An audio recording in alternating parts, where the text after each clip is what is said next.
Okay, till now we saw the step-by-step approach to the Humphreys fields. Now we are going to see about the octopus field presentation.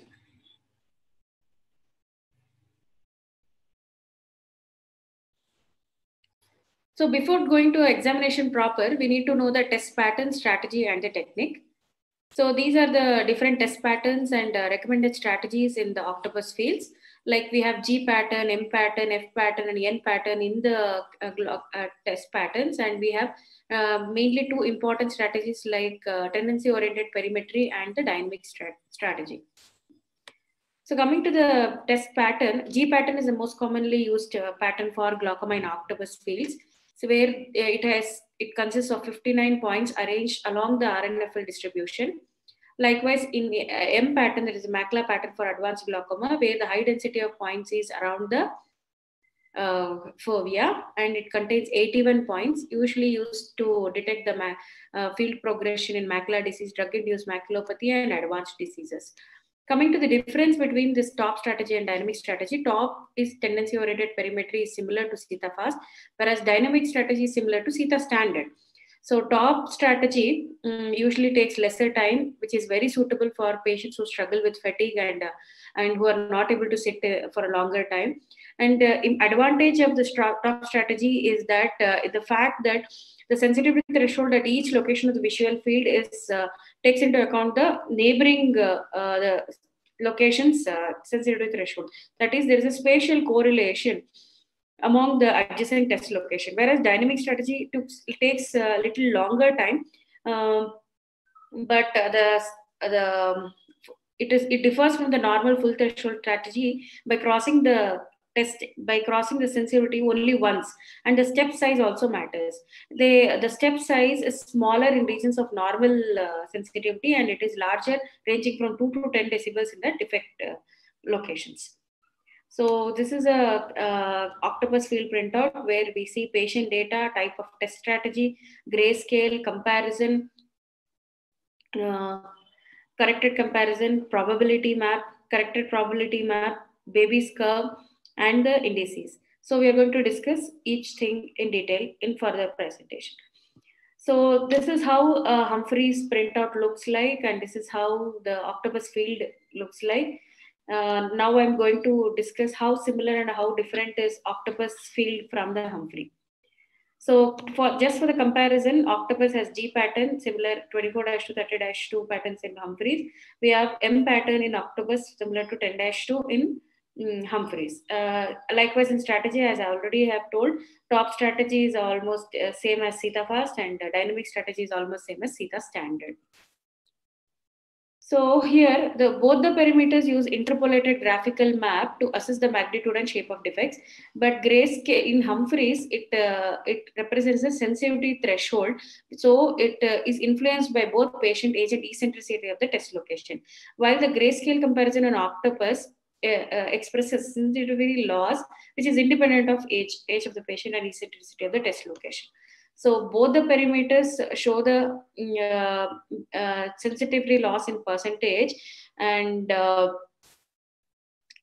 this is expressed in opposite signs. As we can see, the total deviation numerical map in Humphreys is showing how much it is deviated from normal in the negative sign, but it is there in the positive sign in the comparison of octopus. This plus mark indicates the sensitivity loss is less than 5 decibels. If the sensitivity loss is more than 5 decibels, it is shown in numbers.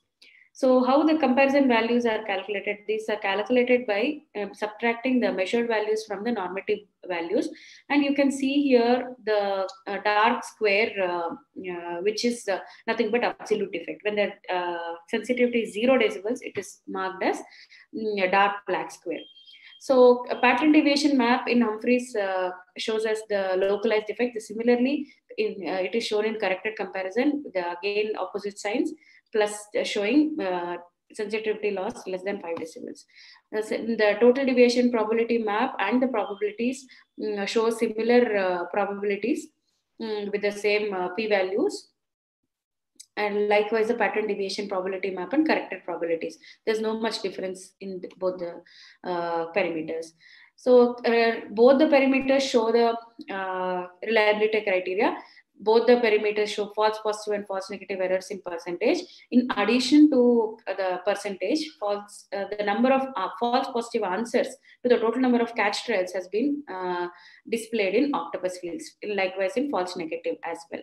The fixation loss is monitored in Humphreys with Heil-Krakow method, as Dr. Zia nicely explained about blind spot method and all. Gaze tracker is there in Humphreys to monitor the eye movements, but these are not available in octopus. But what octopus does to maintain the fixation loss, we have something called blink control. Test is paused when the eye blinks, when the patient blinks his eye, test is paused. And similarly, when the patient lifts the chin and goes back, the test is paused. Again, similarly in pupil position and dart control. So there is something called automated eye tracking, so which the machine itself adjusts to the eye movements. So it minimizes the reliability. It minimizes it increases the reliability of the field. So the mean deviation in Humphreys is depicted as mean defect in octopus.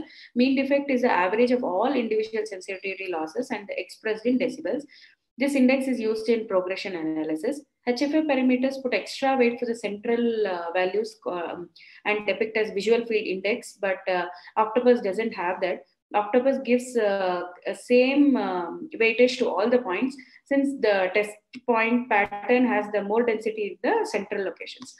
So similar to pattern standard deviation, we have square root loss of variance in octopus, which I'm going to discuss in next slide. Glaucoma hemifield and test and defect curve gives the similar information, though the methods are different. So coming to the square root of loss of variance, it gives us the index of homogeneity of the field. So here is a homogeneous field with a diffuse defect, where the sensitivity at one particular test location doesn't vary much compared to the mean deviation. That's why the square root of loss of variance is smaller. But this is a heterogeneous field with a local defect, where the sensitivity at test location very large, like very stronger, like larger value from the deviate larger from the mean deviation. So the square root loss of variance is higher. So we should remember that square root loss of variance is a standard deviation of the local defects. So coming to the defect curve, which is also called as Baby's curve, is based on comparison presentation. Here the points are arranged in the increasing order, that is ranking, and the magnitude. So the defect curve is drawn by plotting the defects in y-axis and along the rankings. So it helps us to summarize the visual field and make us to distinguish between local and diffuse defects. This is how the diffuse defect Baby's curve look like, and the local defect. So this is the average normal defect curve. The deviation is colored here. This is the diffuse defect, and this is a localized defect. So these are the different Baby's curve for diffuse defect, local defect, and there's a combination of local and diffuse defect in the last one. So what is cluster analysis? Cluster analysis is mainly designed for the glaucoma. So clustering visual field according to the parts of the retinal nerve fiber bundles in the retina is more sensitive to detect the glaucoma. So based on the comparison presentation, visual field locations corresponding to the same retinal nerve fiber bundle is grouped and used to calculate the mean defect of the cluster. So that is called as cluster mean defect. Designed specifically for glaucoma and is very sensitive to detection of subtle glaucomatous defects. This is because single test locations are subject to considerable amount of normal fluctuation. The averaging procedure used in the cluster analysis significantly reduces the amount of fluctuation, and we have a shading. Lighter the shading, it represents the lower the cluster MD. Darker the shading, it's the higher the cluster MDs. So we have corrected cluster analysis to correct the diffuse defect. So here the plus mark is shown for likely normal cluster MDs, where the potentially abnormal with p-value less than 5% is indicated in normal font, while when p-value is less than 1%, highly likely abnormal is indicated in bold marks. So this is a polar analysis which is specifically designed for glaucoma. It provides information about the structural defects, and it provides us information where exactly the optic disc retinal fiber layer is lost, and where do we have to look at the optic disc, like inferior, temporal, superior. So here inferotemporal, there are long bars. So defect decibels are defect in decibels is indicated by the length of the bar. Here you can see the gray area, gray circle. The bar which is inside the gray is normal, when bar which is extending outside the gray area is abnormal. So here we have inferonasal area which has to be looked at. This polar analysis is very useful to link the structural and functional analysis. Here is an example where probability map is not showing it. This patient was suspected of glaucoma. Probability presentation is not sensitive enough to show the significant visual field loss. Cluster analysis is showing the supernasal cluster as a significant change. In the polar analysis, we are seeing at the 7 o'clock position, there is some RNFL changes. So which when we looked at the optic disc photograph, there is a disc hemorrhage in the infratemporal quadrant. Macular map also picked up the retinal ganglion cell loss in the same location. So the structural and functional correlation made us confirm the glaucoma. So finally, the step-by-step analysis, till now we saw how different is Octopus from Humphreys. So as it's almost the same step as we follow in Humphreys. Like first we have to confirm the patient and examination parameters. Then we have to see whether the visual field can be, whether that is reliable. I would take 1 minute for completion of my presentation. Hope it's okay. So the third step will be to identify the diffuse visual field defects, and the fourth step will be the distinguishing between normal and abnormal visual fields. Then we have to assess the shape and depth of the defect. You can see for the cluster defects in the glaucoma, where to look for the structural defects and assess the severity. Let me take an example for easy understanding.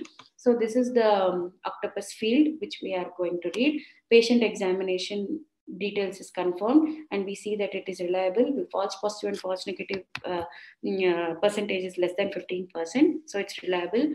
But we realize that it is an abnormal field because there is defect in the superior quadrant. So defect curve shows it's a localized defect, and the indices show mean defect as 8.3 decibels. According to Hoda-Parrish classification, anything which is less than 6 decibels in the mean defect is mild glaucoma, 6 to 12 decibels is moderate glaucoma, and more than 12 decibels is severe glaucoma.